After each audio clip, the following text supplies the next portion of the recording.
Oi pessoal, espero que vocês estejam bem. Na aula de hoje a gente vai falar sobre a influência do ambiente químico sobre estruturas orgânicas. Eu espero que vocês gostem e compreendam os assuntos tratados nesta aula. Quando a gente fala de influência do ambiente químico sobre estruturas moleculares, sobre um sistema químico, de forma geral, a gente precisa identificar que alguns fatores irão influenciar, seja ele na reação que ocorre ou na interação que ocorre. Então, o que são os principais que a gente vai trazer hoje, que é a acidez, estado redox do sistema, a natureza do solvente e a presença ou ausência de luz. Começando falando sobre a acidez, a gente sabe que a hidrólise da água ela gera produtos, o íon hidrônio e o íon OH-. Quando a gente observa a relação entre um hidrônio e um hidroxila em um sistema, a gente tem que, quando são iguais as concentrações de hidrônio e hidroxila, nós temos um meio neutro.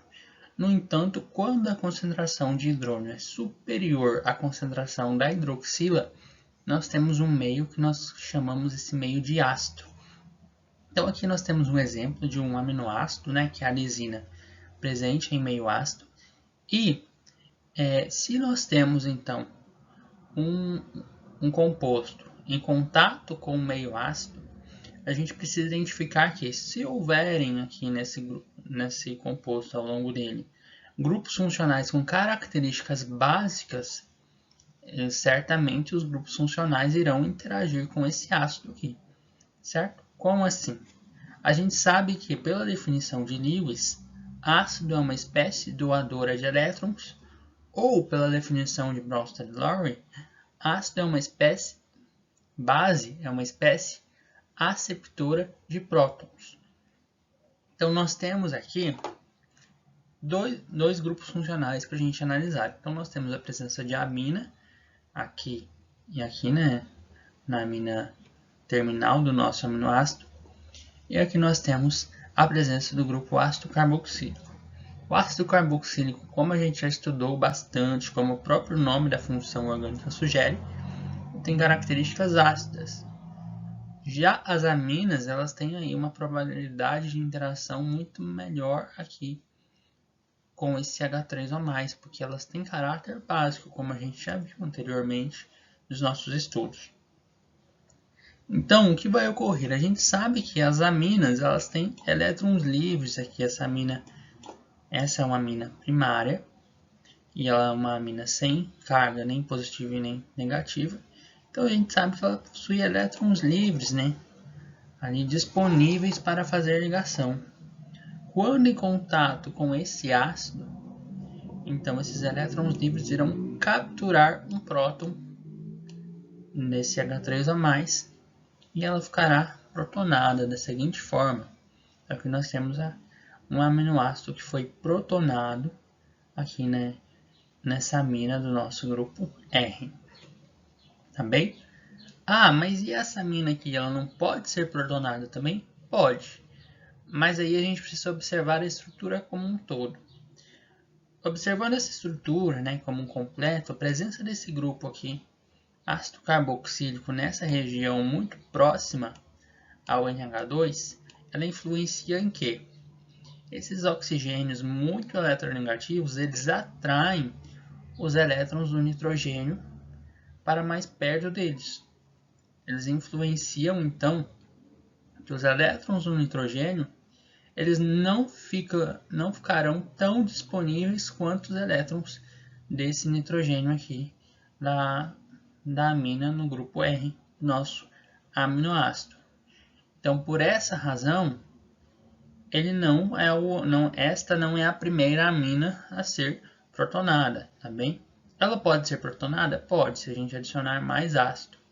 Mas se a gente tornar o ambiente ainda mais ácido, certamente nós teremos aqui a protonação dessa amina.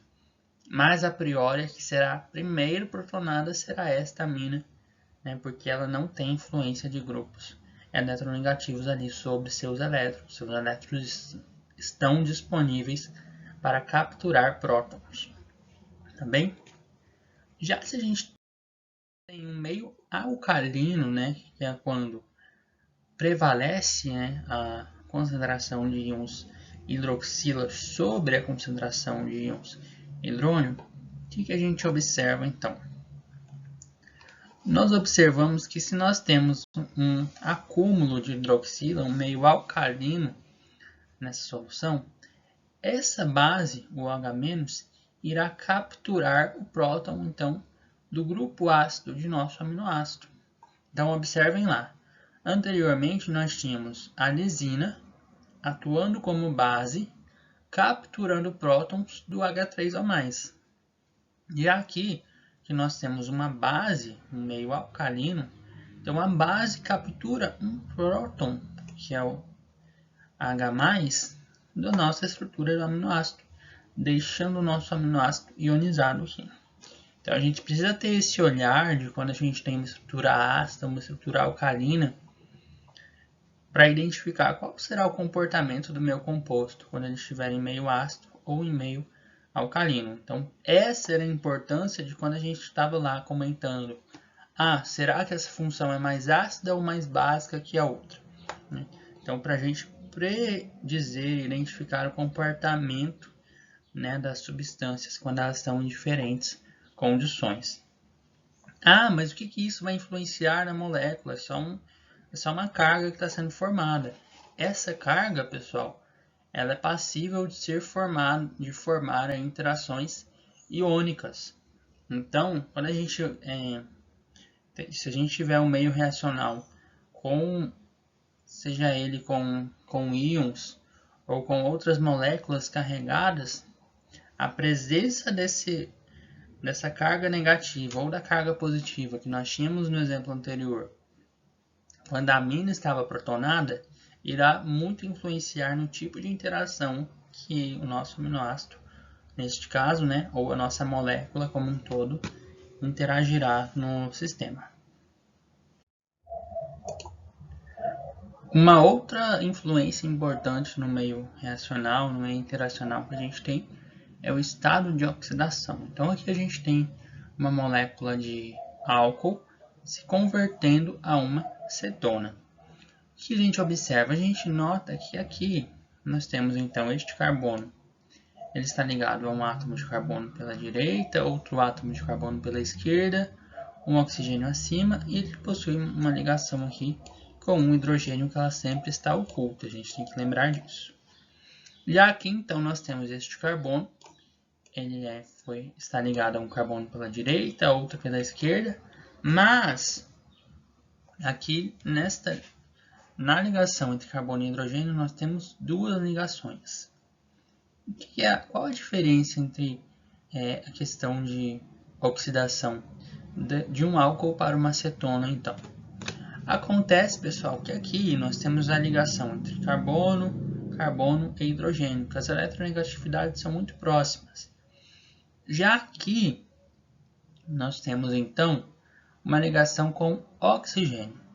O oxigênio, a gente sabe que ele é muito eletronegativo e, por isso, os elétrons dessa ligação eles estão mais próximos. Existe uma densidade maior dos elétrons na região próxima ao oxigênio do que a do carbono. Isso significa o quê? Que quanto mais ligações com o oxigênio a gente tiver, mais positivo será esse carbono aqui. Ou seja, quanto mais oxigênios ligados nós tivermos a esse carbono, mais longe do carbono estarão as cargas negativas. Então aqui, quando nós incluímos mais uma ligação entre carbono e oxigênio, nós estamos dando mais força para que o oxigênio retire mais elétrons então do nosso carbono. Então por isso a gente diz aí que esse é um estado de oxidação. O que é uma oxidação? Porque o oxigênio está retirando elétrons do nosso carbono, tá bem? Lembrando que esse efeito retirador de elétrons, a gente diz que não é que o carbono fica sem elétrons. A gente está dizendo que, em razão da alta eletronegatividade do oxigênio, quando ele está ligado com o carbono, os elétrons eles estão muito mais deslocados no sentido do oxigênio, gerando uma carga parcial positiva no carbono, tá? Então, por isso é o carbono oxidado em relação ao carbono anterior. O mesmo ocorre se a gente observar aqui a redução, né? Se a gente observar a redução, que é o efeito inverso, né? Se nós tivermos essa ligação sendo rompida, a ligação da cetona sendo rompida para a formação de um álcool, né? Essa reação ela ocorre em um meio de redução, um meio redutor, porque aqui nós estamos retirando ligações entre carbono e oxigênio, estamos estabelecendo ligações de eletronegatividades mais similares. Então, aqui neste caso, nós temos apenas um par de elétrons que fica mais deslocado em sentido do oxigênio, enquanto que nós tínhamos dois pares de elétrons deslocados mais longe do carbono. Então, por essa razão aqui nós temos uma redução, bem essa reação inversa. Já quanto ao solvente, eu acho que o solvente é autoexplicativo, né? Falar sobre solvente, porque o solvente é aquela substância que está em maior quantidade no sistema. Então, a gente tem três ali classificações básicas de solvente quando a gente está analisando os nossos sistemas. Então, nós temos os solventes polares e solvente apolar, sendo que o polar a gente precisa considerar quando ele for polar prótico ou for polar aprótico. Um solvente polar prótico, ele é um solvente polar, né? Por que ele é polar? Porque ele possui, então, um polo nessa molécula, diferente do apolar. O apolar, todas as ligações, elas possuem a mesma densidade, né, de elétrons. Mas aqui nos solventes polares a gente tem essa diferenciação. Aqui nós temos então uma alta densidade eletrônica e aqui também nós temos uma alta densidade eletrônica. A diferença é que o solvente polar prótico, ele é aquele solvente que ele possui um próton, que é o hidrogênio, ligado a um átomo muito eletronegativo. Neste caso a hidroxila, né, um hidrogênio ligado ao oxigênio, que é muito eletronegativo. Neste caso, esta cetona, ela é um solvente polar, mas não tem próton, não tem hidrogênio ligado a esse oxigênio aqui. Então, por isso a gente diz que ele é aprótico. Qual é a influência desse solvente polar prótico aqui no nosso sistema? O solvente polar prótico, pessoal, em razão da presença aqui da hidroxila ou de outros compostos, né, que tenha essa relação de átomos muito eletronegativos ligados a hidrogênios, haverá formação de ligações de hidrogênio, que a gente já discutiu que são ligações muito fortes, são interações intermoleculares bastante fortes. Essas interações essas ligações de hidrogênio, quando elas ocorrem no sistema, elas podem ali segurar, elas podem impedir que ocorra um choque efetivo, né, entre os reagentes. Elas podem impedir que um reagente ele ataque o sítio ativo do outro reagente, né, porque essas ligações de hidrogênio elas podem interagir com um reagente, impossibilitando ali a aproximação entre os dois reagentes para formar a reação. Então, reações que a gente depende da concentração de ambos os reagentes, é mais adequado que a gente utilize solventes apróticos, né, para que não ocorra esse problema aqui da ligação de hidrogênio, ela blindar, né, os nossos reagentes. Tá bem? Solventes apolares, né, eles irão dissolver muito bem aquelas substâncias que são apolares. Como a gente já discutiu, né, tudo isso, agora a gente só está vendo de uma outra forma. E para a gente finalizar, a gente tem que a presença de luz no sistema ela pode influenciar. Então a gente já viu antes, né, que a luz polarizada ela vai influenciar quando a gente fala de enantiômeros, que um vai girar pela esquerda, um vai girar para a esquerda. A gente já sabe, né, esse conceito de enantiômeros. Mas a luz não polarizada, que é essa luz da nossa lâmpada mesmo, a luz solar, ela também pode influenciar no meio reacional. Então aqui nós temos um exemplo de uma reação. Então nós temos 1, 2, 3, 4, 5, 6. Nós temos o hexano interagindo, então ele está reagindo com o cloro, com a molécula do gás cloro. Em condições que a gente tem incidência de luz, esta reação ocorre, ela forma esses reagentes, né? A gente tem o 3-clorhexano e ácido clorídrico. No entanto, se a gente não tiver luz nesse sistema, esta reação não ocorre, tá bem? Então, esta é uma reação catalisada pela luz, ela depende da energia solar para que ela ocorra. Então, essas reações, né, reações radicalares, de modo geral, que é esse exemplo aqui, que vocês irão estudar, né, ao longo da Química Orgânica 2, se você for do curso técnico em Química, essas reações radicalares é um grande exemplo de reações que necessitam da presença de luz. Se a luz não estiver presente no nosso sistema, esta reação não ocorrerá, tá bem? E aí tem reagentes também, a gente trabalha no laboratório, que eles são fotossensíveis e podem ser degradados, tá bem? Então se você for para o laboratório, se você for dosar proteínas, por exemplo, a gente tem um reagente de Bradford, ele precisa ser mantido no escuro, porque quando ele entra em contato com luz, ele pode ser degradado, tá bem?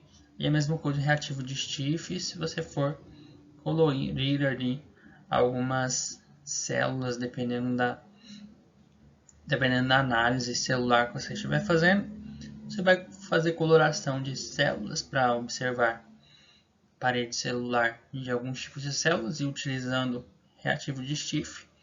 Se você colocar esse reativo aqui na presença de luz antes de você fazer a sua análise, então você vai degradar ele e sua análise não vai funcionar.